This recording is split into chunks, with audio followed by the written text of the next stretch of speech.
All right, hey everybody, welcome back to the show. We got an exciting one today. We hope that everybody had a very happy holiday season. As this will come out after New Year's, we hope you had a good Christmas. We hope you had a great New Year's. We hope you had whatever holiday you celebrate. If it was Festivus for the rest of us, whatever it was, we hope you had a great one. And we're excited to kick off your 2024. Like I said, we have an exciting show today. As always, I'm joined by with Taylor. Hello there. We are missing Jack today, but filling in for Jack as he is on vacation in Spain. We got Anthony from Force Ghost Conversations. Anthony, welcome and thank you for coming on the show. Oh, it's my pleasure. Thanks for having me on, and Happy New Year to you both. Yeah, Happy Thank New you. Year. Yeah, awesome. Anthony, please tell our listeners and our viewers, tell them about you. Tell them about your channel. Tell them about your love of Star Wars. The floor is yours, sir. Yeah, thanks, Jimmy. So, I am the host of the podcast Force Ghost Conversations, which I like to describe it as a cozy place for deep dive discussions into all things Star Wars and Lucasfilm and adjacent things to Star Wars, which I know is the things we'll talk about today a little bit, such as Rebel Moon. Yeah. I'll probably talk about the creator in 2024 a little bit too, now that the strikes are over, and can talk about all the fun stuff that happened during that time period. But it's just a great place to have wonderful discussions about all things in a galaxy far, far away that we love. The shows, the movies, TV shows, the books, comics, anything is fair game, and we're just here to celebrate it and take deep dives into the themes that really matter to us, and to extrapolate what we can take from it and bring it into the modern lexicon that we live in today, and to just become better people as a result. Basically, we're students of Star Wars here at Force Ghost Conversations, and we like to take that each and every day with us. I love that. Awesome. Students of Star Wars. Yes, students of Star. You're like Yoda, Anthony. Oh, Yeah. I try my best. Oh, man. So, when would you say your love of Star Wars, like when did it kick in? Obviously you love it enough to want to do a podcast, which, it's time consuming and can be difficult, but enjoyable. Only crazy people do So that. you obviously you have a deep love of Star Wars. Can you tell us a little bit about like when that started, what, really jump started it for you? Yeah, absolutely. So I would say I was into Star Wars a little bit starting around 1999. When I was 4, the prequels came out, and I started going to see the movies. I just have vague memories of that time period for sure. But really, my fandom totally took off in the summer of 2003 when Attack of the Clones came out on like DirecTV. You could watch it anytime you wanted if you owned a certain channel, which my uncle did. And we literally watched that movie 300 times that summer. And that's not an exaggeration. It was literally just on repeat. And I spent the entire summer there. We watched it every day, multiple times a day. So yeah, 300 is actually a conservative estimate at this point. So that's really where my love began. And then I got the DVDs of the 2004 special editions, watched those to almost the breaking point where they would almost fall apart now if I probably put them into a DVD player at this point. And then Revenge of the Sith really skyrocket all that whole era, the Clone Wars, the Tartakovsky Clone Wars series that was out with that time. Battlefronts 1 and 2 came out in that period. It was just a very nurturing time to be a fan. And my uncle saw A New Hope 10 times in the theater in 77, so he kind of fostered that relationship with me on that front. He and I saw Revenge of the Sith together opening night in cinema, and beyond there, that's where it all took off from that point. And then 2021, I decided let's do a podcast about this. I think I have some ideas that maybe people don't have, or they're not thinking about, or just want to talk about the deeper themes about Star Wars and how it applies to me and can maybe affect other people in their lives. I hosted a podcast for a professional work that I did a few years ago, and a job that I had, and I kind of had my boots on the ground when it came to that. And in college, I did we had a college radio station on campus, so I was a part of that, and I hosted a heavy metal radio show for 3 years at the same time. He's got quite the resume, Jimmy. So wow. So putting all that together, and I just wanted to showcase my love of Star Wars and get my voice out there and create a wonderful fandom and make friends like you all who are into the similar stuff too. I feel like this was the right time to do it, and here we are 2 years later. Awesome! Wow. That's quite a journey, man. It's all about family. That's fantastic. And again, thank you so much for coming on. And I had to ask you, I'm just about to start your recaps of Ahsoka. Ooh. How did you feel about the music then? Like on the opening scene of Sabine rocketing down, you got the heavy metal background. Did you love it or? Oh yeah, I loved it. I mean, I think people have made it very clear, like that scene, how it plays out is very similar to the 2009 Star Trek introduction with not William Shatner, but Captain Kirk with the Beastie Boys, and I felt the whole vibes were entirely similar on that front, and I just thought first off, the original song that they did with that was really good too. And speaking of just music in general, that Kevin Kiner score across the board is excellent. Fantastic. Would highly recommend anybody, if you haven't listened to those 2 volumes on Spotify right now, go do it. Yeah. We are big fans of Kiner here on this show. Yes. So we're real excited for him. And all right. So again, welcome to the show. We're going to dive into our Force encounters.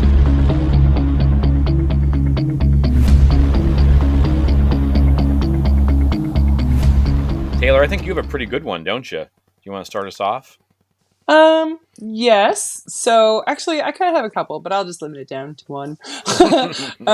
So this holiday season, I went to Vancouver Island because that is where my parents live and my daughter's grandparents.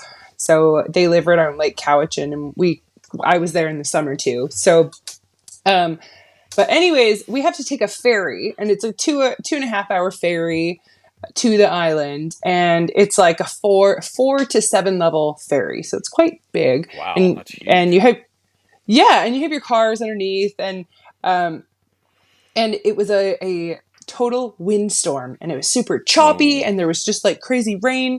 And as I'm like walking up the 7 floors and going in the elevators and walking down the hallways to go to the washroom for the 700th time with my 4-year-old daughter, I'm like realizing like this really feels like a Star Wars ship would feel to me, right? Yeah. Like there's this permanent hum in the background. Like it's not perfectly sturdy. So like you're looking and everyone's kind of swaying back and forth with the waves like a little bit.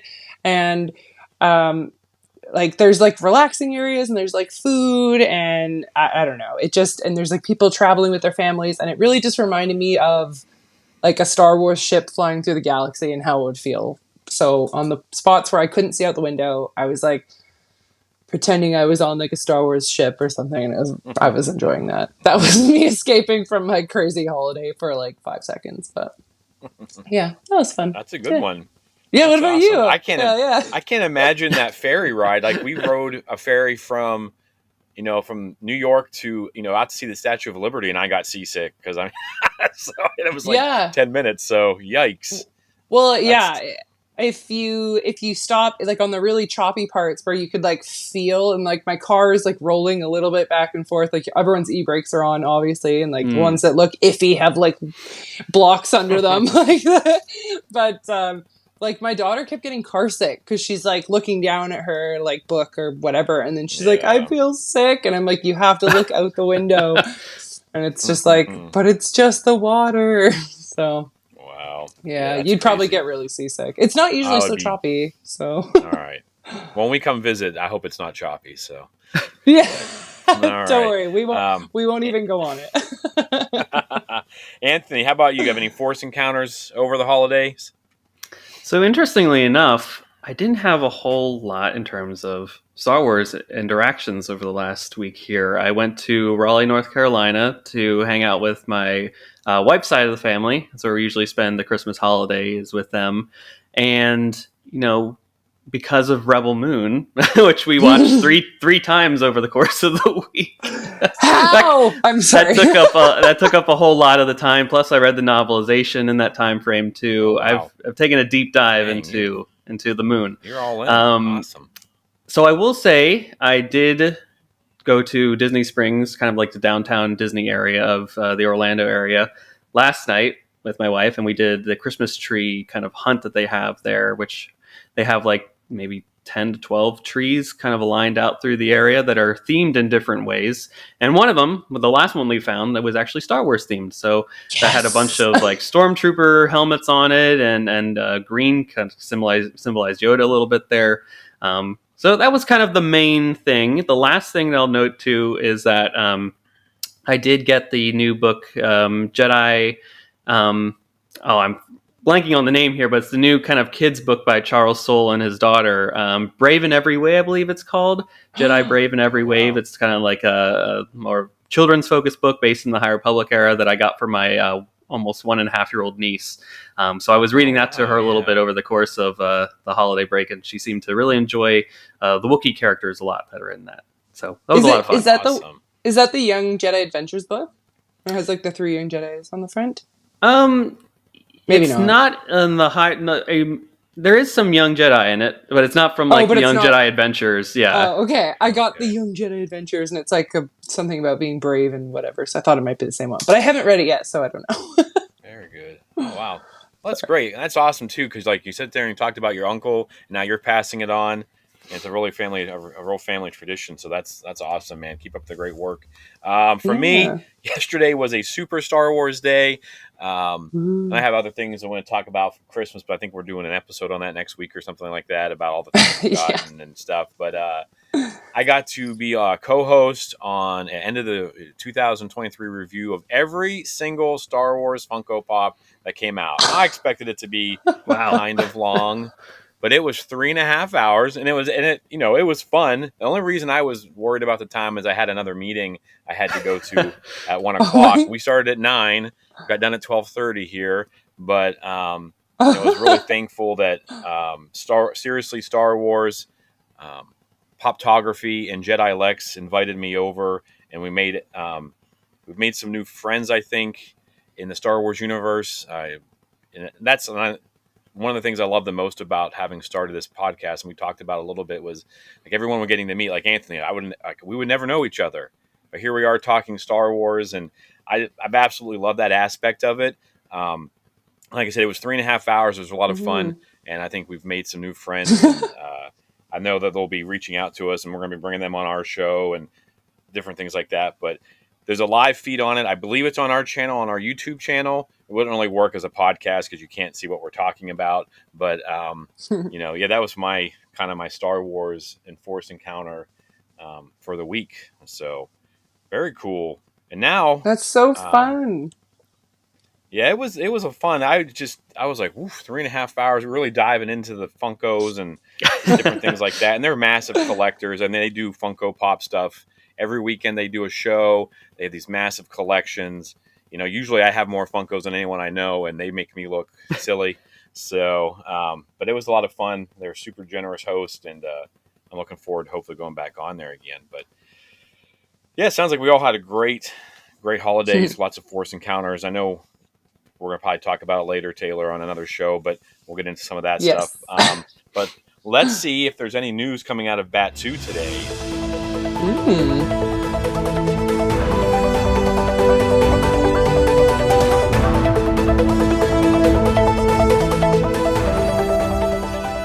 All right, so on a report from CNBC reports, Disney made Star Wars the top film franchise of 2023 without a theatrical release since 2019.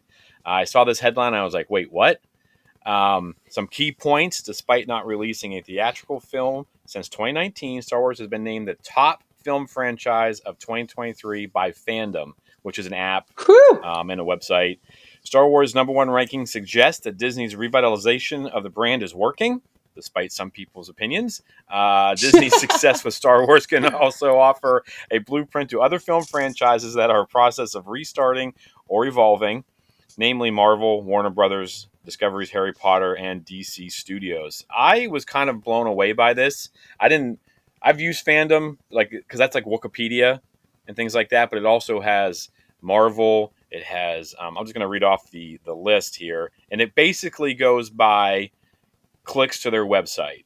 All right, so their top 10 rankings go Star Wars, Disney, Harry Potter, the MCU, DCEU, The Hunger Games, Jurassic Park, Dune, James Bond, and then Avatar comes in at number 10. Their fandom scoring is based on 5 metrics: how many content pages the franchise has on its fandom site. Now, Star Wars does have like canon and legends pages, so like that's a ton. Ratings from critics, fans, how often the franchise is represented in the real world through conventions and fan events, cultural relevance. to those who are not core to the fan base, and the amount of new content from the franchise to sustain interest. So there's a It's lot of super legit. negativity. Yes, there's so much negativity. I feel like from a lot of people about how Star Wars and Disney's ruining Star Wars and blah blah blah. And we don't get into all that there. I mean, there's things we love, things we don't love, but it's never been perfect. It never will be perfect. It's impossible. Nothing What do you is guys perfect. think about hearing when you hear that? And I know it's you know, this is based off of fandom. It's based off an app, but this is like for all nerds. You know, I mean, I've read the list. There's tons of stuff you can go on there and see. How does that make you feel? What do you think of that information? Honestly, hearing that Star Wars is like the number one Disney like show like brand, it just makes me so happy, and it makes me feel justified for how I feel about Star Wars. And now I can point at my husband and go, "Ha! About 50 million other people think the same thing." So it makes me feel happy, and it obviously shows Disney that they need to keep doing what they're doing. So we're going to keep getting what we've been getting. So it's all good. It's all good stuff. Except for I don't know how they're going to redo the Harry Potter series. That frustrates me. That will be tricky, I think. But fortunately, we're not a Harry Potter podcast. So we don't have to worry about it. We could So, change. Happy Anthony, Christmas, Harry. I've listened to a bunch of your stuff. You're super positive. How does this make you feel? This has got to fire you up.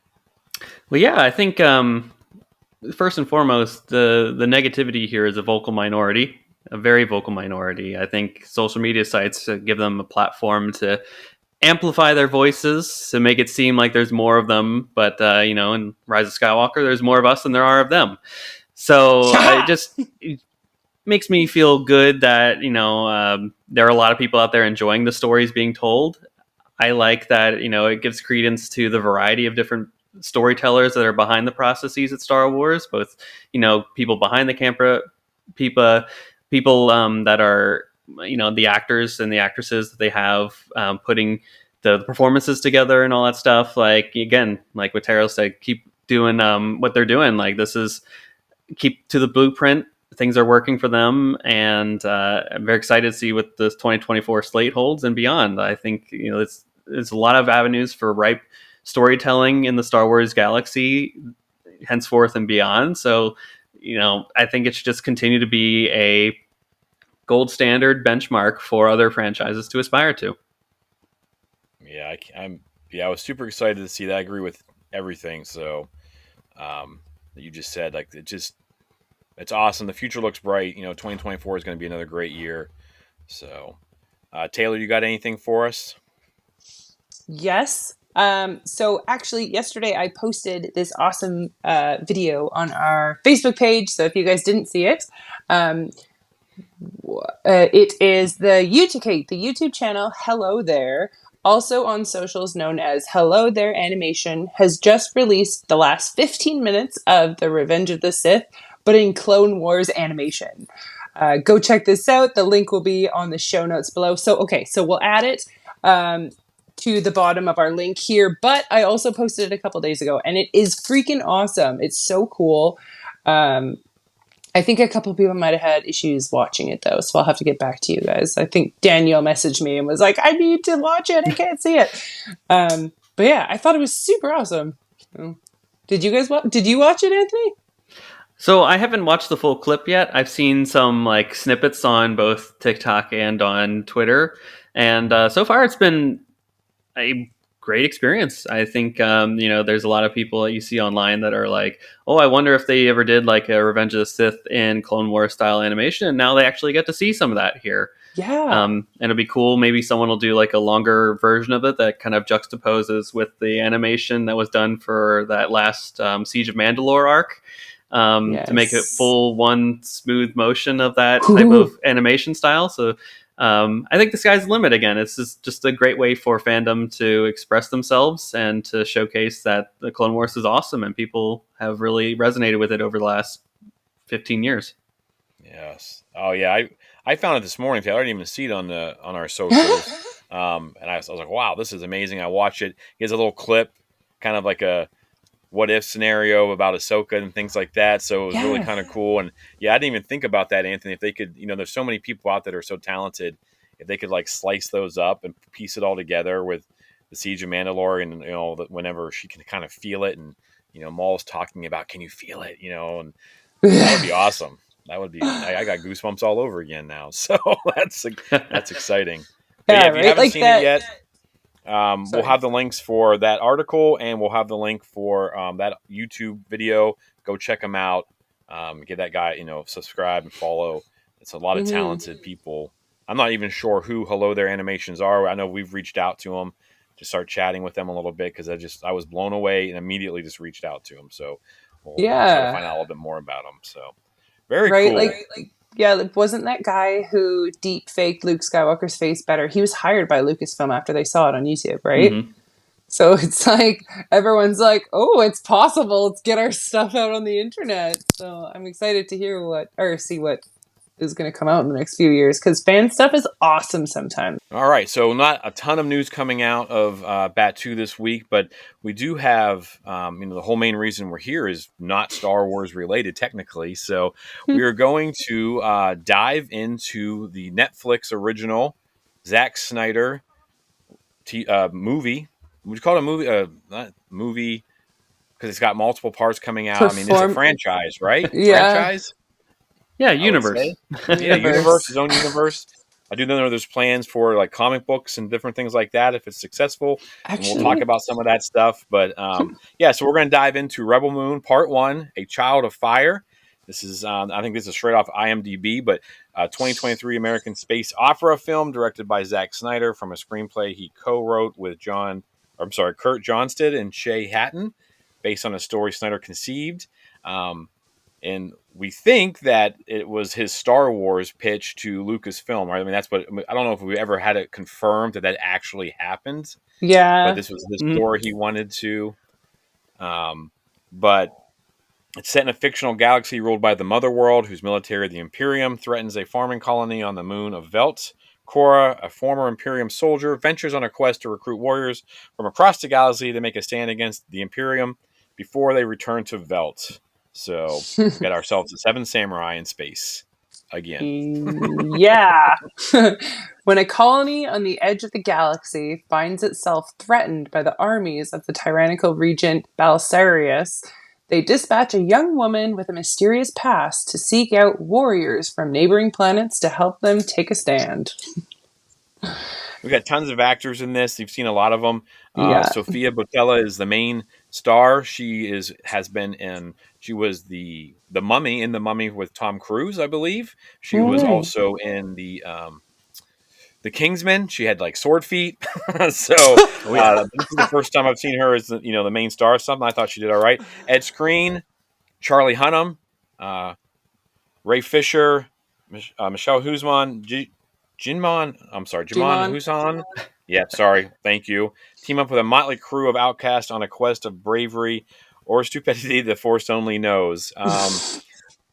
The ratings for this thing, this is kind of what we're going to talk about. Nico, on this show, we try to be positive. We're going to find some positive things.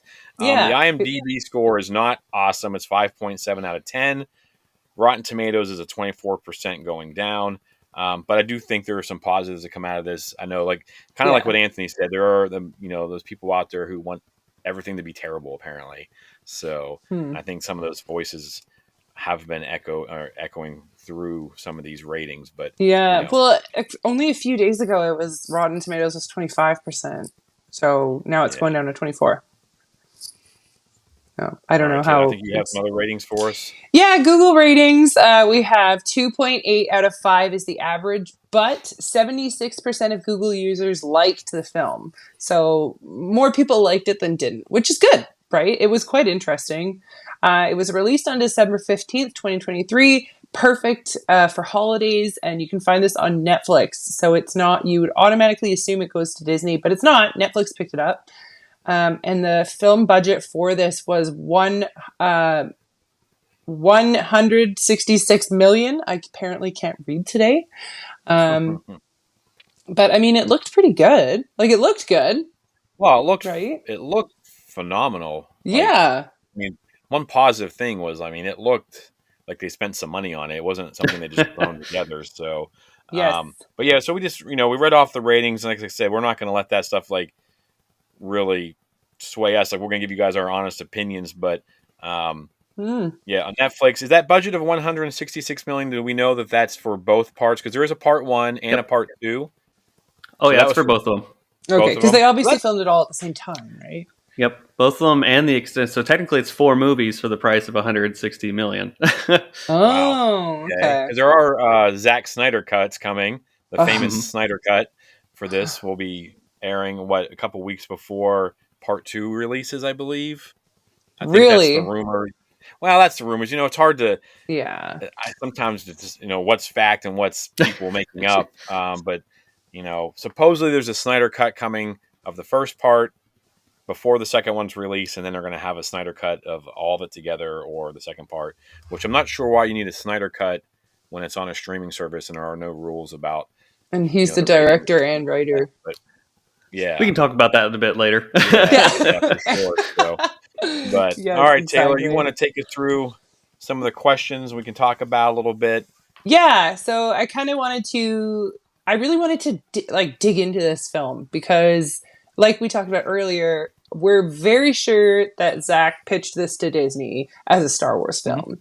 And we can't 100% confirm that, right? And they pretty much said, no, we don't want it. He said, you know what, I'm making it anyways. Well, I'm just going to change some names. So, you know what, I think it is right up our alley. We need to check this out, obviously. So I thought we could check out the different aspects of it. So let's go through a few different, I guess, parts of it that I thought we should talk about. So first part, what did you guys think of the acting of the main, I don't know, we'll go with the main group. What did you think of the acting, the actors? Go ahead, Anthony. So You're our I'm happy guest. to start Okay, us go here. for it. I think so. Full disclosure, I love this movie. It was event viewing for me. I was up at 10 p.m. on the last Thursday, the 15th, watching this thing. I watched it with my brother-in-law, and then I watched it the next morning. And then I watched it the following day with my wife, and then I read the novelization that Monday, all in one sitting, basically, which is based off of the 3-hour version, That the is extended awesome. cut, the R-rated version. So So fully. you know what's happening. You know what's coming up. Oh yes. Oh yeah. I can tell you. I can explain why. There's. Let me just say, there's a reason there's a PG-13 version and this R-rated version. Okay. It's very All sexy. The R-rated version is very sexy, and it's not really kid appropriate at all. Wait, so I had to watch the kid version when I could have been watching the rated version? Well, maybe We'll have to you go back and watch it and have a different viewpoint on it. Yeah. But yeah, it's very erotic. Let's just say that after reading the novelization, it's going to be wild if exactly what I read is a direct 1-to-1 version of it. It's going to get a little weird and bonkers. I can tell you that. To answer your question about some of the acting here, though, I thought that the performances were very warranted and valid for what they were, trying to attempt and to achieve in this part one. I think some of the performances that stood out to me most, first and foremost, will be Admiral Noble. Does this person give me that bone-chilling feeling when they are on screen? And that answer was yes. This person was very maniacal, did not care for the people underneath them, and fit the bill of this mother world fascist organization that is going to take everything and give nothing.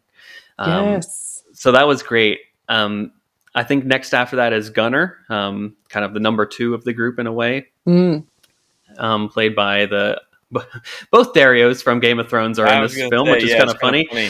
Yeah, so this farmer that is really not a fighter at all, of all the group members, can this person that's not supposed to be brave, and not supposed to be courageous at all, do they have courage at the end of this film? And yes, I think he achieves that He did, by yeah. showcasing with that great twist about, if he hadn't grown at all throughout this journey, he would have just taken out Korra and the members of the team there, as he was instructed to do by Kai.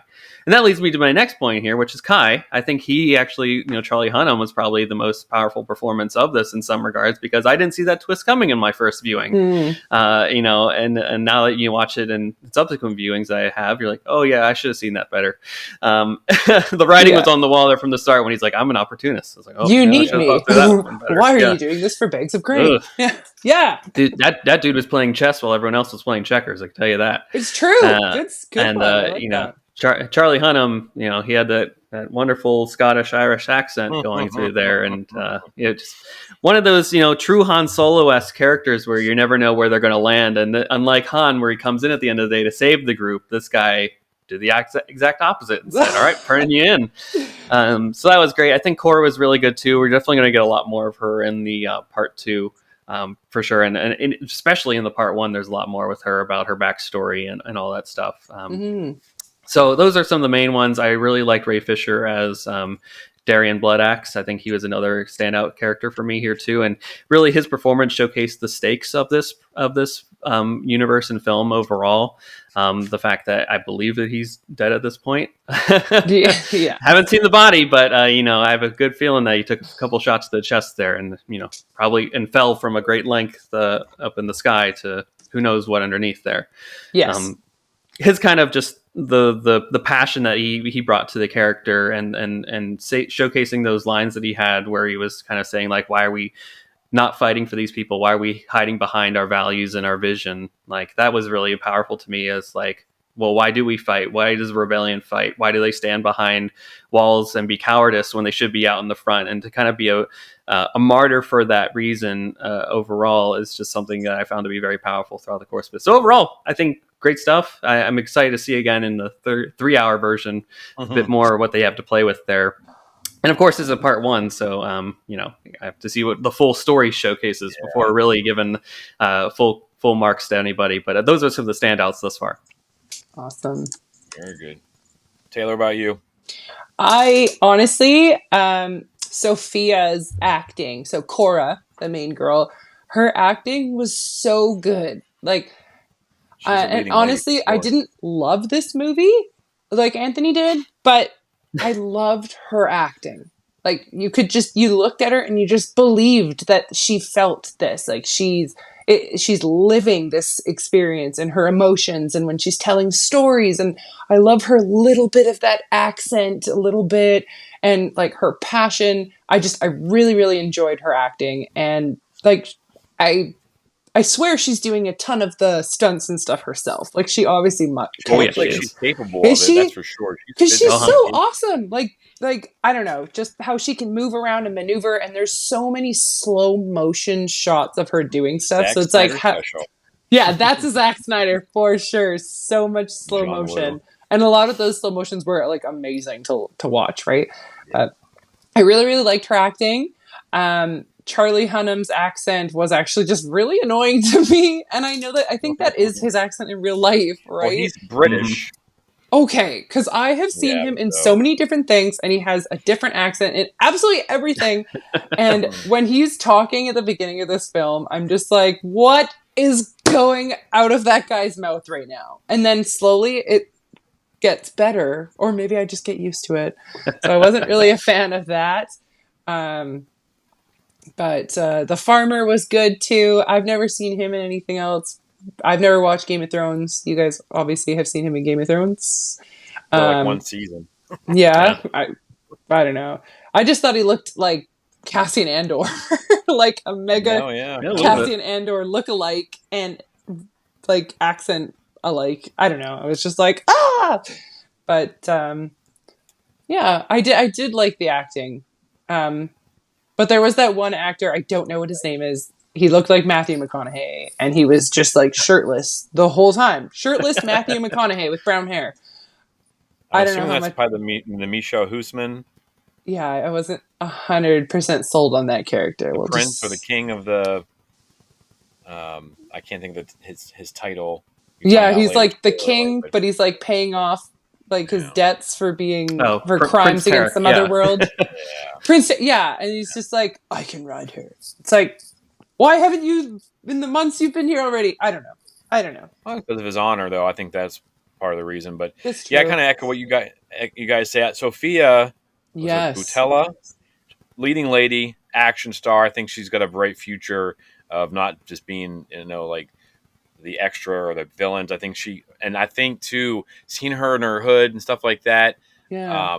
Man, she just screamed Jedi to me. Like, I want to see her wielding a lightsaber now. I was really impressed with her.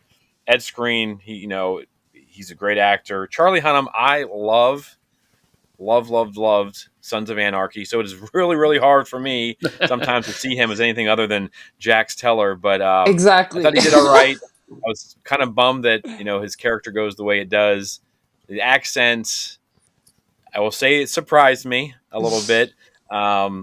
But it is what it is. I know they're trying to make this everyone from different places and bringing Yeah. lots of different universes together. So I mean, if what's his name can have a Boston accent in Star Wars, so we can Yeah.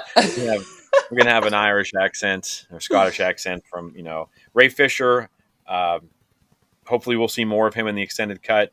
Maybe just Mhm. like in the Justice League or whatever, and then the rest of them too. And I also, like I said this before we aired, I can't pronounce his name, Jimon Hansu. He always seems like he's such a fantastic actor. Everything I've seen him in, I've always enjoyed his the job he does, and he never seems Mm. to really get to do much in a lot of the films he's in. And again, I feel like he was there, but was he there? He just kind of shows up at the end again. I feel like they kind of cheated him a little bit, and he's such a great actor. I really want to, and the story they built up with him, I want to see Mhm. what this guy can do. I Mhm. want to see him, but I'm assuming he's going to be leading things in the second half because he's going to be the general that that went out and got him. So yeah, acting overall, I thought was great. Um, you know, not perfect, but yeah, I thought it was well done. Mhm. So What about the special effects overall? What did you guys think of the special effects in this film? I felt like they Yeah. were on the volume sometimes. It looked like they were on the volume a lot. Do you, I thought it was beautiful backgrounds and scenery. Sometimes it looked fake. It looked volumey to me. I'm mm, pretty sure they weren't on the volume, given that's like a Lucasfilm, ILM, Industrial Light and Magic. I guess if you pay the money, they don't probably care who uses it. But yeah, um, that's true. so it did feel kind of volumey to me because it had some of the same issues with spacing. Right, everything was like real small and tight in a few places, but when they were out Right. on locations, I feel is when you can tell the difference is really beautiful settings. And some of, like you said, some of the like the jumping sequences and just some of the slow mos and some of the things like that happen. I thought that were really awesome. So I thought the special effects pretty cool. And of course, it's always dangerous to try to uh, replicate lightsabers, but I thought the flame swords Yeah. that was pretty sick. I'm not gonna lie to you. I was kind of like, ooh, Yeah, like that's she pretty whipped them out awesome. like So yeah, and yeah. she's just fighting with him for a while. Then all of a sudden she just ignites them, and I was just like, that was pretty awesome. Mhm. And of course, too, the I know I see aliens down here later, but the special effects with that giant spider, that was pretty good. Very Yeah. good. It was creepy. Yeah. So, That whole scene. Anthony, what about you? How do you feel about the special effects? I mean, top marks, frankly, across the board for me on that front. I mean, you see films with 200 plus $300 million budgets these days that can't hold a candle to what they produced in this movie. Yeah. Even the creator, there's some other lower budget films that have done great with their VFX work, and I don't know what the difference is between the two of them. You would think, with more money behind those budgets and those films and the teams that they have behind them, that they'd be able to put together some less video game cutscene looking CGI and set design and all that stuff. But like, I do want to applaud the team too for building the actual set that is the whole Veld town. That Yeah. the whole farming village is a real set that they built out in Nice. I think in the valleys of California. That I think that was a great pay later move for them to they were doing both at the same time, filming both films, and just getting that feel for that town probably helped in their performances. You got to imagine. And putting Yeah. that the whole thing together rather than looking at a green screen and then playing with some fake grain in the sand and all that stuff. Like, Yes. we'll see some bit more of the farming stuff, I imagine, in part two. Maybe even some more of it in part one, frankly, in the extended version. But they actually did farm like real grain there. Like that's Really? they actually do that, yeah. And then I've heard in interviews Zach had like his own like pot of grain farm in his own house or something like that. So he knew like when the right heights would be theoretically. So when he'd go out and shoot those scenes, where they should be and all that stuff, so he could have a sense of that to know like what days of the schedule they Wow. should have farming the grain and whatnot. But I love just going that. across the various towns and planets that they did, I mean, it's not something easy to put together, and it's a film that's going to be very visual effects heavy. But I thought some of those like Imperium drop ships and that dreadnought, like that stuff was top tier, CGI work put it together there. And you mix Mm. that together with some pretty good makeup artistry they did for some of those creatures too. Particularly that brothel scene was pretty wild and metal. Yes. Just straight menagerie out of like Jabba's palace too. I mean, like, oh my Mm. gosh, this is wild. Yeah. So I thought top marks on all that stuff for them. Awesome. Yeah, no, I totally agree with you. There was so many beautiful scenes. Like right off the bat, the scene with the huge planet right there, and she's like Oh yeah, she's working the field with that big like Belgian horse with like a big head thing on. the Iraqi. Yeah, right. Okay, so I am like been a big horse person in my life, so I'm like, ah, Belgians. So like I know exactly what kind of horse they are by their feet. You know what I mean? So, but it was very cool because they didn't just use a big animated like animal to do it. Like they used a physical working living thing, and then they added a little bit of Hmm. stuff to it after, which is awesome because then you have the proper movements. Like when they were hitting when they shot the droid or robot and then the horses spooked and ran away. It was good because that's exactly what happened in real life. So I love that. I loved all the planets that were just super up close and the lighting was great. And I really liked the slow motion, like action shots, like where probably not, but like, like the bullet just barely grazes past her Hmm. face, like the Zack Snyder film classics. There was a lot of those. I think he could have probably cut half of those out, and then it would have made those slow motions that much better and not like, okay, here comes another one. Um, but there was one scene that I did notice that it just looked like the effects, it looked like they had forgot to go back and work on it. It's like 40 minutes towards the end of the film, looking at it if you're watching on Netflix, and they're flying through this planet that has all the floating rocks and stuff. Um, and it's like the pillars, but they're like not actually attached. And I'm not sure what planet that was, but I just remembered that those ships flying through all the rocks and stuff just looked not finished. But every other scene I loved. So, and every planet I was did not notice different, like the that. city planet and like Hmm. the pretty much the Tatooine planet with the Griffin. Like they were very The cool how hippogriff. every single planet was different. And I liked that. Very good. Yeah. Yeah. All right. Right. So awesome. Yeah. Special effects, great. Everything so far, so good. Anthony, we're going to give you the floor because we do know that you've got some things you got to go do. It sounds like you're having an exciting dinner date. So we're going to give you the floor to talk about. Like you love this movie and it's just kind of radiating from you. So, and like I said to you off air, I think you've helped me like it a little bit more just listening to you talk about it. So what we're going to do is we're Yeah. going to give you as much time as you need to talk about it. And then Taylor and I will finish up this episode after we say goodbye to you. So the floor is yours, sir. Yeah, thanks, Jimmy. Like this movie, like I said before, this was an event viewing for me. Like I've been a fan of Snyder's for many years now.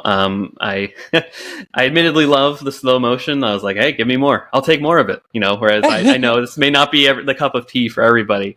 I think that at the core, people have been hearing like this is Snyder's Star Wars, right? This is Snyder's Star Wars. This is his pitch to Lucasfilm. I think that this is somewhat of a pitch that he had to Lucasfilm. I bet you the pitch was pretty much like this is Seven Samurai in space, right? Which is pretty much what we got at the end of the day here, and it would have somehow fit into the Star Wars galaxy and universe there, whether it be post something, post Return of the Jedi, or even 1,000+ years in the future. I'm sure they would have worked out together.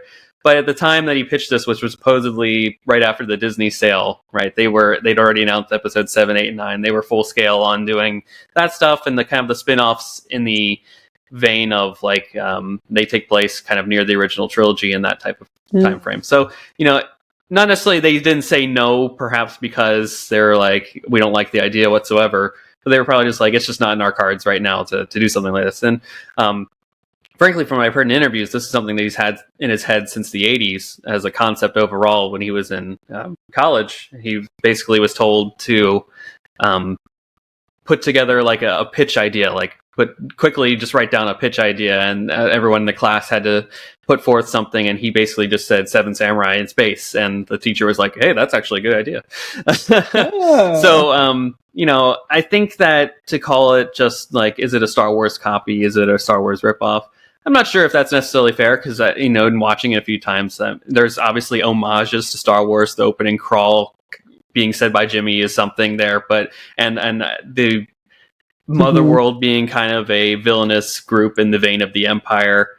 It's hard to say after just seeing part one and not even the extended version of part one, and once we have part two, whether it is so close to Star Wars or whatnot. And even Star Wars has ripped off Seven Samurai in many ways, and the episodes of the Clone Wars plus the episode 4 of The Mandalorian, which are clear homages to Kurosawa's work there. So in a way, I wonder, in my head, I think about what would George Lucas think about this movie. And what I've always thought about is like, George has always said, or at least maybe I'm misremembering this, but I think he said at some point that, don't watch Star Wars to create Star Wars. Or maybe Favreau or Filoni have said this. I may be misremembering who actually said these quotes here. But at some point, someone has said, if you want to create a Star Wars, don't watch Star Wars to be inspired to create more Star Wars. Watch the stuff that inspired George Lucas in order to create Star Wars, and then create your own thing about it and see if that fits into the universe or whatnot. And then if they can, they will, and if not, then so be it. So watch the things like those Western films that inspired George Lucas, those Republic serials from the 1930s, and particularly Seven Samurai, and see what comes out. And frankly, I feel like Snyder did that and put it through the prism that is his mind and his likes and interests and all that stuff. And what you get on the other end is Rebel Moon, Childfire Part 1 here. Which, I feel like was a very successful take into this expansive universe. Like, I'm still thinking about it 2 weeks from... No, it's been 2 weeks already? Oh my gosh. Very close here. 2 weeks, since it officially came out. And it's wild to create a brand new universe with brand new characters and a whole new mythology and stories, and to still be thinking about it 2 weeks later when so many other things have come out. Like, I've really enjoyed this new Percy Jackson series that's come out, and I'm not even thinking about that right now.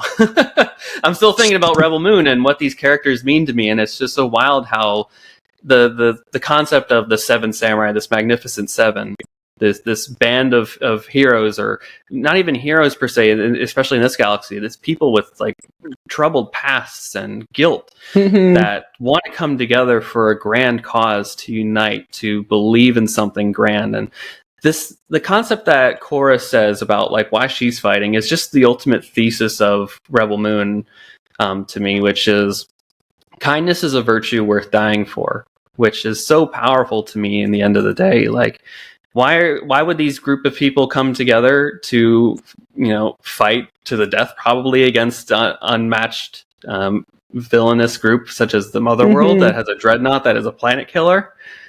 It's kindness. It's kindness. And those people of Velt showed her kindness in a time when she was at her lowest. We're going to find out more about Korra's backstory, why she landed on it. Is Princess Issa still alive? Did she have any play with that whole destruction of the slain king? Did she kill Princess Issa? Is Princess Issa Sam? I'm seeing these theories go around the internet. I have my thoughts on them. I think the novelization has some thoughts on that too. So perhaps the 3-hour cut will show a bit more on that front there. Maybe Princess Issa is just an ideal. Maybe it's just an ideal to strive for, right? This idea of people can be good and be an engine for change that turns us into good people.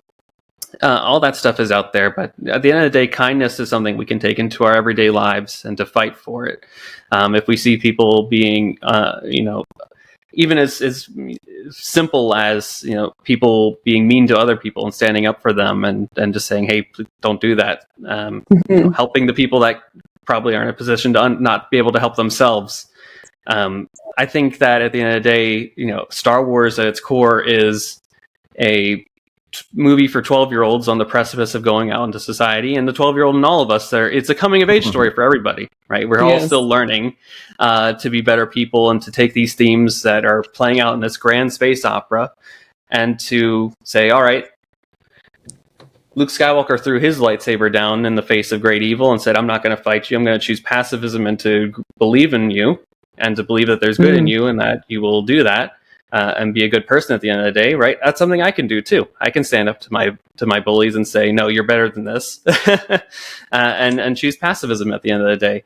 And sometimes villainous folks aren't going to throw down their weapons like that, and you have to know your villain at the end of the day too. I don't think Admiral Noble's going to throw down his weapons at the end of the day, but sometimes you do have to take up arms, and some things are worth fighting for, and kindness is absolutely one of those virtues to fight for at the end of the day. So overall, that's kind of my thesis there on Rebel Moon at the end of all this. I think it's been a wonderful foray into this vast new world. I'm excited that there's going to be a lot more expansion of this universe. There's going to be a prequel comic book series on the Blood Axes. So we'd really love to know a lot more about them, which is going to be exciting. I think there's some prequel animation series. I think there's going to be some like tabletop RPG game set in this universe. Obviously, we're getting part 2. In my head, I don't know if this whole story is going to be wrapped up in part 2. I've kind of had the speculation theory with my wife and our brother-in-law that part 2 will probably conclude the Admiral Noble defense of this farm village, but then that whole Regent Balisarius and the Mother World is, what are they going to do with that? Are they going to destroy the system that they have set up for them? Is there going to be a new government that comes in and takes place? Is it the Blood Axes? Is it somebody else? Yeah. I'm not sure if a 3-hour film will be able to conclude all that in part 2. So, maybe if this film is doing successfully on Netflix, which it seems like it's doing, it's still number 1 in many countries across the world at this point. Maybe we'll get a lot more, and I'm very excited to see where the vast openness of this universe can go without the constraints of, well, this is how this works. This is how this works. This character did this 15 years ago, and he can't do that now. It's an open playing field, which I think if it did happen within, let's say 2013, Lucasfilm says yes to this project, I'm not sure we would get the Rebel Moon that we got now. So I'm happy. It would have been way different. Absolutely, it would have been totally different. So I'm happy with what we got here, and I'm excited that it doesn't have to be within a particular sandbox, and this is a whole new sandbox we get to enjoy separately, which also kind of takes the vein of the wonderful things that Lucas put forth together, and now we get this other separate sauce, if you will, that we get to put on our burgers and enjoy. Much like the creator too, we're in this vein of like people taking Star Wars in the ilk of Star Wars and turning it into whatever they think is a fun action adventure serial that tells us great themes about ourselves and humanity that we can put forth into our daily lives. Yeah, absolutely. I think you brought up, I think, well, first of all, I think Netflix and Zack Snyder need to hire you to do the PR, because I know that this, like I said, the ratings and things like that of this film are not doing great, but I think if people can hear you, I think that they would. I'm excited for part 2 now. Like, woo! I know. But, now I just got like, I think I like this like 3 points more now. Just your points of view. I know you got to get going here, but I do think too, like you said, what inspires George Lucas, and I don't know if that was Gareth Edwards or like you said, Dave or John, one of those guys talking about it, but it's great to see that now Star Wars is that thing that is inspiring people to make, and George copied Dune. He copied Kurosawa. I mean, he copied all these things. Now people are copying him. I mean, and it's hard to, come up with something brand new, but exactly. I think it's kind of a cool thing though, that now people are taking Star Wars and are using that as their inspiration, whereas our kids or our grandkids will talk about George Lucas the way that George Lucas talked about Kurosawa and different people. So it's kind of exciting. We're kind of in that transition phase, I think. So Anthony, is there anything else you'd like to let our listeners and viewers know before you have to take off? Yeah, thanks for allowing me to have the soapbox to kind of chat all about Rebel Moon and to kind of hear your thoughts and theories about it. And I'm glad that, I've had the ability to sway your minds a bit about this and make you a little bit more excited about part 2. I would definitely recommend checking out the novelization in the interim here if you want to spoil yourself. I'll be honest, the plot points are the exact same. It's not like you're going to get like a whole bit more of a detail about like certain scenes. You just get a lot more backstory about certain characters, like particularly Eris, the main character of like that soldier group that is left behind. There, you get a lot more about his backstory, which I hope is certainly in the extended cut of this. And like I gotta say, it's very sexy. So if you're into spicy stuff, check out the book. Check out the book. Right. That's all I gotta say on that front. Right. But thanks for having me on here. It's been a real pleasure to chat about this. And if for the folks at home, if you want to hear a bit more about the fun stuff that we got going on at Force Ghost Conversations, just search for us on any of your major podcast platforms: Apple, Spotify, TikTok. We're available on all the social media platforms too. So like I said, TikTok, Twitter, Instagram, YouTube, Facebook, Instagram. Just hit us up and we'll be there in some way, shape, or form. We'd love to have conversations about this fun stuff. Like Jimmy mentioned, we're doing our Ahsoka discussions right now. So we'll be concluding that next week with episode 8. So probably about the time you're listening to this, you'll be able to go check out all of the Ahsoka conversations that we've had, which have been really fun and exciting to dive into that, especially a few months after the show too. So we've had some time to let it sit and marinate with us so that we can maybe change our opinions, think through things differently. Maybe it sat with us differently after we've been with it for a little bit of time here. So really exciting stuff coming in the new year too with Force Ghost Conversations. We'll be hitting up a bit more conventions across the country. So we hope to continue to grow the seats around the campfire. All right, Anthony. Well, thank you. Have a great New Year's Eve, and hopefully we'll chat soon. Yeah, same. Thank you to you too. Yeah, it's nice meeting you. All right. Well, first off, Force Ghost Conversations, Anthony, incredible. Hopefully, everyone should check him out. He's. But Taylor and I are going to go ahead and dive into some stuff. We may not be as positive as Anthony was. I do like the movie better now, having listened to Anthony's deep dive. I think he was like. And I also think that I wish more people, maybe including ourselves, would be able to focus on the things that we like sometimes more than the things that we disliked. And I think that our fandom would be a lot better place if we all had the outlook that Force Ghost Conversations has. Yeah, so, we all need to be more like Anthony. Yeah, be more like that. Should be everyone's 2024 resolution. Be more like Anthony. Yeah. So, but So Taylor, you have a few more things you want to talk about, and then we'll wrap this up. Yeah, I don't know. I just kind of wanted to talk about what our favorite scenes were, and then maybe we'll talk about a little bit what we didn't like. Well, I'll just I'll start off. So my favorite scene in this whole film it's got to be the part where the robot, the defender of the royal family, we'll say. Yeah. When he comes in and he picks up the weapon and the general, the commander is like, shoot them! I'm telling you to shoot them, you stupid! And he's not even holding the gun, like the blaster. He's looking at it and he just shoots him so easily. Bam! Done! And he just saves the girl from the group of rapists, apparently, what we were about to have to watch. Yeah, that was off-putting to me. A little bit. There was I think that's they were making you dislike the Imperium, which they did a fantastic job of making me dislike and that's the PG-13 version. I'm not sure I want to see this rated R version because it's scary. So So Anthony's saying that there's a whole PG-13 cut, and I feel like I was already I don't know. It took me out of my comfort zone. Even the stuff in the cantina took me a little out of my comfort zone. But Jimmy, that whole scene of the cantina scene all happened because the farmer was good looking. Well, yeah. They all wanted to rape him. That's all. That's what it was. I'm sorry. There's a lot of dirty rapists in this movie, which was kind of weird. And I don't know if that's because they wanted to make it a little bit edgy. Like that's what Andrew, one of our listeners, Yeah. said to me. He's like, maybe they wanted it to be edgy, and I'm like, no, I didn't like that part. But I Yeah. loved that droid with the shooting, Yes. with the flowers on his head, like.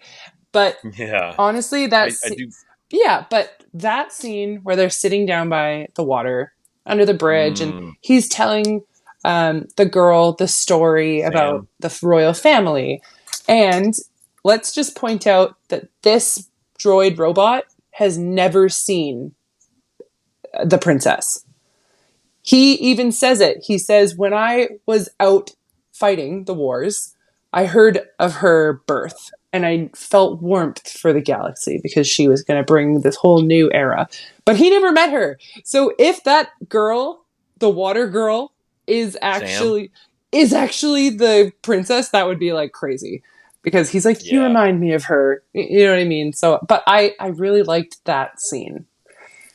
Yeah, there were some really good emotional, things like that I really enjoyed. And that seems more Star Warsy to me than Yeah. some of these cantina scenes and some of the things that I necessarily didn't really like with, those scenes of, like the sexual violence almost that happens. And Yeah.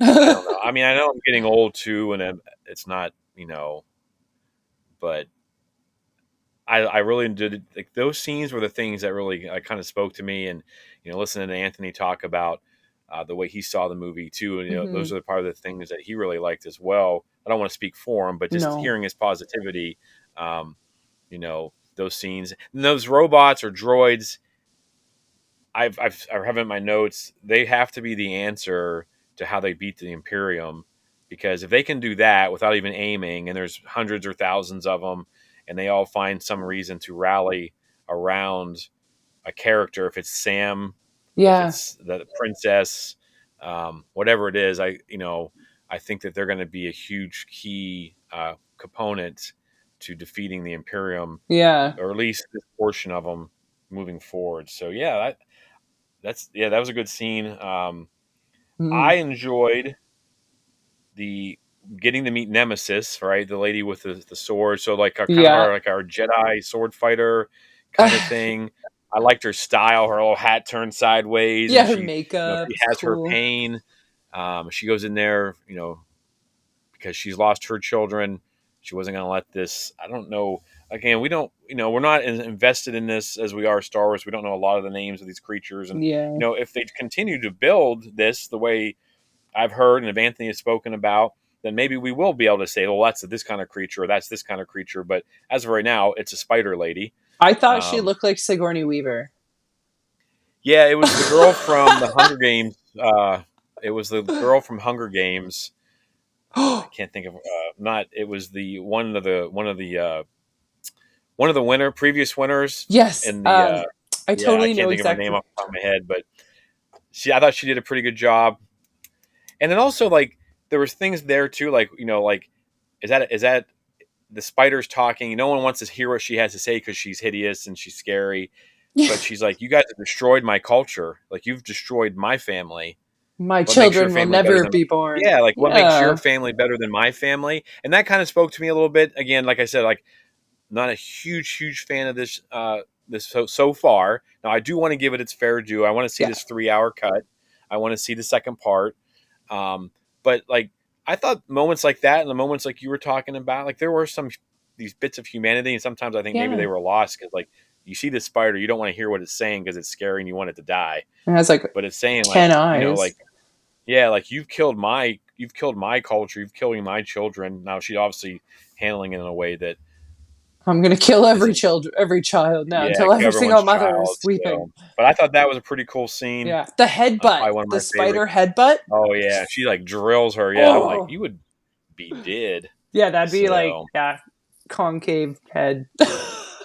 yeah, Well, I also, I really like the rebels. I really like their dreadlocks, and like the blue and all the black blood face axes. paint. Yeah, they were Yeah, cool. Like all of them were all painted up, and like I don't know, just like a lot of them had dreadlocks, and like I thought that was super cool. I don't know why. Just they're awesome. They look super cool. yeah. No, Mm. I think for me, it was like right on the edge of being really good. Yeah. And that's why I'm like, if it's an extra 45 minutes of storytelling, I know some people are like, ugh, storytelling, blah. But if that's what it takes to like, because I feel like it was real patchy. Like we jumped from one planet to another planet to another planet. Like that's all we did. And then those Yeah. characters disappeared until the end and they were barely in that last fight scene. Yeah. Do we get more of them in the second part? Like, We probably will. Yeah. yeah. And that's the thing too, is like, I guess I don't understand. It's kind of like the Matrix. You know how like they had Matrix 2 and 3 planned? They're like, well, we got to go back and tell this story. I almost feel like they needed to do something like that before they dove into this because it just seems like a lot of people were turned off by it. hmm And for me personally, it's like these gaps and things that are missing. I don't know why I have to wait a couple months or weeks or whatever it's going to be to have these filled in by another version of this. Like that seems kind of silly to me. Like Yeah. I just give me 3 hours. Let me get invested in it because like you build that up. I don't know. I'm confused by I guess the marketing and the how they're releasing this stuff. So Yeah. I do think Yeah. it has potential to be really great, or really good at least. But I don't know. What do you think? I just think there was a lot of really good scenes. But there was also a Yeah. lot of like really odd weird scenes where you have to pause it and be like, "Wait, what?" Like I don't know, the hippie Viking tribes on Veldt where they're like, "Make love tonight for the grain Oh harvest." yeah. And it's like, "Okay." And they all just start lifting up their women and leaving. It's like, "What the heck?" Like that was a little bit weird. The Weaver, Sigourney Weaver spider scene, I thought was like a little bit weird. That scene where General Titus is like getting a bath Oh scrub. What is that? Like a scrub yeah. bath? That Like was. she's like totally going I for it. She's think like that was. too I think far. that was something else that was going on. Yeah, I don't know. And then Cora like walks up and gets right down to talk to him, but she's like right at his giant thighs, and it's like, damn, that's a lot of thighs. Like Yeah. There were some questionable things, but some um, questionable things. yeah. Yeah, like shirtless Matthew McConaughey, he was hilarious. The bar fight, Yeah, the guy, like the aliens were just so weird. Like the one alien that's like talking through the person. that was creepy, right? It Like I was was like, super creepy. And whoa. why couldn't the guy have a shirt on? Like, I don't know. Aliens don't worry Hey, about shirts or whatever. But like, apparently and not. okay, Lord of the Rings fans, there's a ton of orcs in this, right?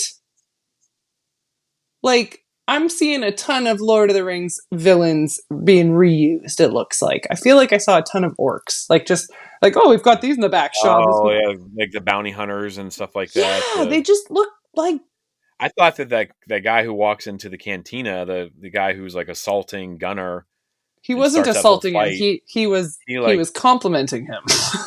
And oh yeah, compliment. he grabbed Okay, his crotch. He did assault him. yeah, like yeah, he assaulted him.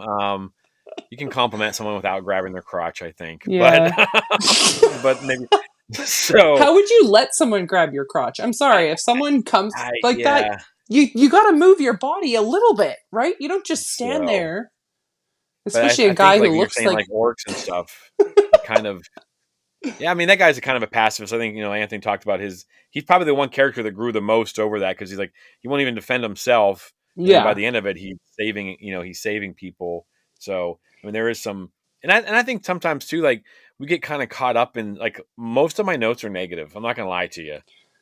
Yeah, I Like tried there's to not a put lot of positive super stuff positive in. stuff, but again, that's one of the reasons I wanted to bring Force Ghost Conversations on here because I've listened to his podcast. He is super positive, and he always seems to have a different view on things. And Yeah. and I feel like personally, like for me, I'm like, oof, like I feel better about this. I mean, I still have my criticisms, and I'm allowed to have those, but and as as we all are, but um, Yeah.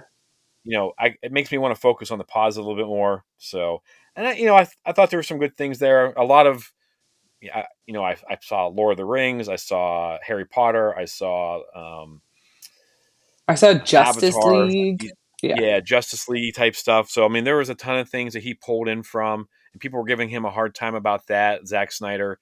But I mean, George, is famously ripped off all Yeah. kinds of stuff. Like Just stuff that so. we I don't mean, remember anymore, yeah, Yeah. yeah. Yeah. But No, there and was yeah. I also think that this kind of shows how special Star Wars is to some of us. Because obviously Anthony's a huge Zack Snyder fan. Like he loves Zack Snyder stuff. So he's gonna come into this in a better place. I came into this really hoping for something great. I wanted to be Yeah. like, ooh, like when I went and saw Dune, I was like, what's gonna happen? I was really kind of blown away by Dune. And I wanted that same experience for me. Hmm. I don't feel like I got it on the first viewing, but um, I do think that it kind of shows us how special Star Wars is to you and I, to Yeah. Jack, people who listen to our show or watch our show. That it really takes a lot. As many we all have criticisms of Star Wars, but it takes a lot for us to want to jump ship or like it would be very difficult to recreate Star Wars. And I think Evidently. that yeah, and I think that this kind of shows that even like the prequels have issues, restarting Star Wars. Yeah. They've had their issues, so trying to do it in a completely different franchise, I mean, it has to be challenging. I give Zack Snyder all the credit in the world. I mean, he knew this wasn't going to go well. Like half the Yeah. people are going to love it, and half the people are going to hate it. At best, I think you're Yeah. going to get a 50-50 split. So kudos to him for going after it. I guess Yeah, I'd be right. afraid to do it. So Yeah. Well, now but I'm yeah, looking forward to part two, which actually part two comes out in April about April. 19th, 2024. So Okay. it's not that far away, actually. But No. we learned that the Snyder Cut, the extra long, is coming out before that. So Yeah. So yeah. that'll be good.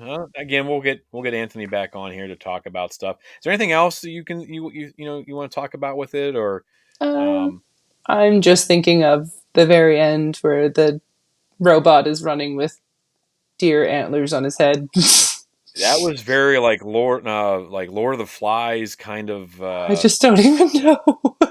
Yeah, I didn't understand. Like, so do we need to read that? And that's been a criticism of Star Wars and Marvel is like you shouldn't have to read stuff to know what's going on in the movie. Hmm.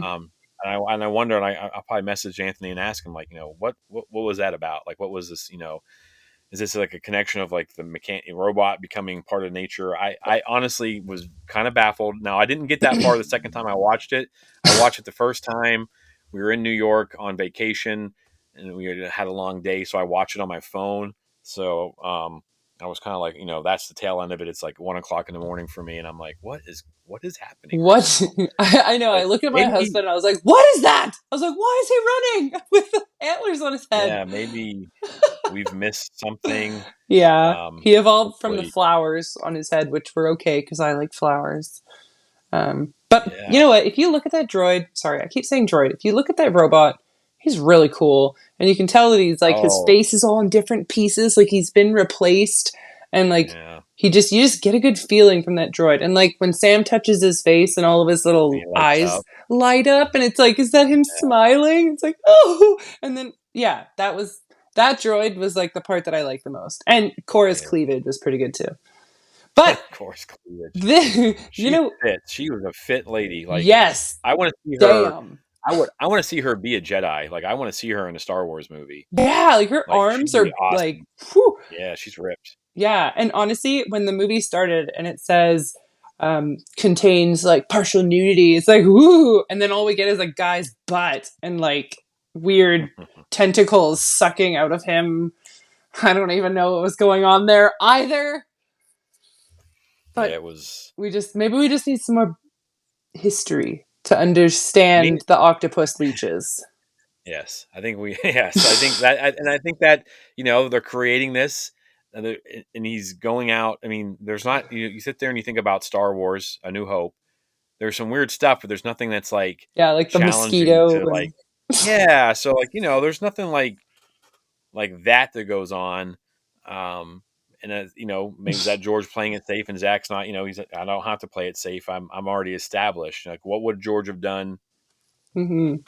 Later on, I guess. You know what George also though? had a fan That base in mind too because he wanted kids to like this. I don't think Zach Snyder was focusing on kids, I think he was focusing on adult viewers. Yeah, like it's almost like Zach was like, what does Star Wars not do? What does Star Wars always leave Yeah. out? Star Wars is family friendly. There's not sex, there's not drugs, there's not rape, all this craziness in Star Wars. I mean, there's some weird stuff. We got zombies and witches and like spells and curses and prophecies. Yeah. It's just different. It's just different. Yeah, and that's and fine. that's okay. Yeah. Right. So, yeah, I mean, I think I really do think that not getting the full picture is a bad move, because this has Yeah. gotten some really bad press. Now you could go with, no press is bad press, like everything is good, and it's got people talking, like you said, it's still number one in different countries. Yeah. But they re-release this. Is it all about views? Is it Netflix like, oh, we're going to do this, then you're going to release another one so more people come to view it? But I'm not. I mean, I had somebody tell me like I was going to get Netflix for this, but I kept Netflix for this show. Like, I'm going to get rid of Netflix. I'm like, well, this looks really cool from the trailer, Yeah. because I was going to cancel a few months ago. I kept it. And I'm kind of like, but I don't get that. I think that for people like us, like, we like the story, we like the lore, we like, I mean, that's what we do every weekend. Yeah. We talk about this kind of stuff. So maybe from a point where we just don't know enough yet to really be able to dive into it. I don't know. We'll see. Maybe, I don't know. I'm trying to be positive, but I think there's some issues with it. I think everyone should watch it, make their own opinion. Yes. I Don't do think ever take someone else's opinion as your own. Always experience no, it and feel how you want to feel. Because like we're completely, I mean, we couldn't be further away from, where Anthony was at with his positivity and stuff like that. But I would have liked to talk to him about some of this stuff and to see where he falls on it. Maybe we'll get a chance to do that. Who knows? It is New Year's Eve. We're recording. We weren't even supposed to do this, but Rebel Moon we had to do last it, day of the year. Woo! Yeah. Finish out with a bang and some antlers. Yes. Robots with antlers is how we're going to finish 2023. Are we going to give scores? We made a new friend. Are we going to give some scores for this, Jimmy? Oh, let's give some scores. We made a new friend in Anthony. Hopefully he likes us. Yeah. I want to be his friend. And let's give it a score. So we're going to go out of 5, right? Yeah, I feel like if we went out of 10, it would just be brutal. So we're going to go out of 5. So out of 5, I'm going to give it a 2.5, and that's a solid 50%, because there was so many things I loved about it, and there's just so many things that were dragging me back, like, why? Stop! But there was a lot of good stuff, and there was a lot of weird stuff, and the show kept me, like, I was engaged in it the first time I watched it. Like, I didn't get up and go to the washroom 6 times or anything. So it was interesting. Yeah. I would say the same thing too. Like, no, I'm gonna give it a little bit higher score, but the first time I watched it, I was engaged. I was like, what's gonna happen next? Where's the story going? Like, so it wasn't so bad that I turned it off and was like, yeah, I'm done with this. Yeah. So, and then I was gonna give it a 3, but listening to like Anthony and his positivity, I think he has influenced me a little bit.